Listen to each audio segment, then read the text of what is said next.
Consider it as constitution. Because सबसे important बात अगर देखें तो क्या है, reason. Constitution gives us a reason to consider it as a constitution.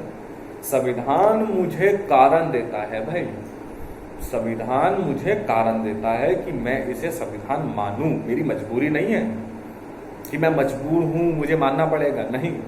हमारा संविधान भी यही कहता है कि we the people of India, it is for the people and by the people. लोगों के द्वारा और लोगों के लिए। मजबूरी नहीं है मेरी कि मैं संविधान को जबरदस्ती मैं मानूंगा, नहीं, ऐसा नहीं है। मैं बिलीव करता हूं, मेरी वो मदद करता है, कॉन्स्टिट्यूशन मुझे रीजन देता है, तब मैं उसको संविधान मानता हूं और उसको पूजनीय मानता हूं। अब ये रीजन क्या है भाई, चलिए रीजन को देखते हैं। कॉन्स्टिट्यूशन मुझे क्या देता है, सबसे महत्वपूर्ण चीज जो मुझे देता है, सबसे महत्वपूर्ण क्या देता है, महत्वपूर्ण क्या देता है, दैट इज फंडामेंटल राइट्स, यानी कि आपके मौलिक अधिकार। सबसे पहली बात, मुझे मौलिक अधिकार मिलते हैं, मुझे मेरे फंडामेंटल राइट मिलते हैं। अब फंडामेंटल राइट कितने हैं भाई, फंडामेंटल राइट हैं 6। भाई मुझे फंडामेंटल राइट मिलते हैं और इन फंडामेंटल राइटों में मुझे क्या मिलता है, फंडामेंटल राइट में मुझे सबसे पहले बात मिलती है कि प्रत्येक व्यक्ति कानून के समक्ष समान है। Every person is equal before the law. स्वतंत्रता का अधिकार, शिक्षा का अधिकार, शोषण के विरुद्ध अधिकार, धार्मिक स्वतंत्रता का अधिकार और संवैधानिक उपचारों का अधिकार। इंग्लिश में बोल देते हैं एक बार, equality before the law, every person is equal before the law, right to freedom, okay, right against exploitation, right to the religion, ठीक है, and right to the constitutional remedy. ये हमें मौलिक अधिकारों में मिलता है। दूसरा, मेरी लाइफ को सिक्योर करता है, मुझे नौकरी करने का अवसर प्रदान करता है। यानी मुझे कॉन्स्टिट्यूशन क्या करता है कि constitution gives us a reason to consider it as a constitution. That's why मैं कॉन्स्टिट्यूशन में बिलीव करता हूं, ठीक है। आशा करता हूं आपको समझ में आ रहा होगा। चलिए, तो आंसर मैंने नो बोला था, लेकिन I strongly believe in the constitution because it is apex deciding body और कंट्री उसी के अकॉर्डिंग चलती है। संविधान के आधार पर ही देश चलता है। मेरा आंसर क्या हुआ, यस। चलिए आगे बढ़ते हैं अब हम लोग।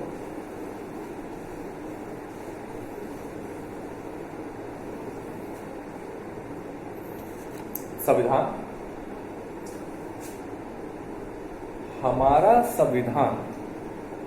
हमारा संविधान विभिन्न विभिन्न देशों से लिया गया। ब्रिटेन से लिया गया, जर्मनी से लिया गया, बहुत सारे देशों से लिया गया, ठीक है। अब अगर हम संविधान की बात करें, अगर हम संविधान की बात करके चलते हैं, तो इसमें हमको सबसे पहले जानना है कि ये जो बुक है, आपको थोड़ा सा रीजन तरीके से मैं समझाने की कोशिश करता हूँ। देखिए, आपको कुछ बुक नजर आ रही है, ये आपको बुक नजर आ रही है। थोड़ा इसका ओवरव्यू समझने के लिए मैं इसमें एक बुक टाइप बनाया है, जिससे आपको कुछ समझ में आएगा। देखिए, हमारा संविधान 22 भागों में बटा हुआ है। 395 आर्टिकल्स हैं। 395 आपके आर्टिकल्स हैं। हाल फिलहाल में कुछ ज्यादा हो गए, जैसे कि अगर आप देखें तो 448 समथिंग हो चुके हैं इस समय।